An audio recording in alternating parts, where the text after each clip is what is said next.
இதில் நம்ம வாழைத்தண்டு சூப்பு போடலாம். இந்த மாதிரி இந்த மேல் இருக்கிற இதெல்லாம் பிச்சு அப்படியே எடுத்துடணும். இந்த மாதிரி நல்லா கட் பண்ணி எடுத்துக்கோங்க. கொஞ்சம் இஞ்சி போட்டிருக்கிறேன்.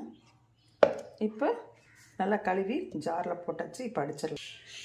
இப்போ இதையும் மிக்சி ஜாரில் அடித்தாச்சு. இப்போ ஒரு நல்ல பாத்திரமாக பெரிய பாத்திரமாக எடுத்துக்கோங்க. ஜல்லடை வச்சுக்கோங்க. ஜல்லடை வச்சு இந்த மாதிரி அதில் ஊற்றி வடிகட்டுங்க. பாருங்கள், இப்போ நல்லா ஃபில்டர் பண்ணி நல்லா வடிகட்டி இந்த சக்கையெல்லாம் எடுத்தாச்சு. வாழைத்தண்டு ஜூஸ் ரெடி ஆயிடுச்சு. இந்த வாழைத்தண்டு ஜூஸ் வயிற்றில் கல் இருக்கிறவங்க சாப்பிட்ணுங்கிறது கிடையாது, எல்லாருமே சாப்பிட்லாம்.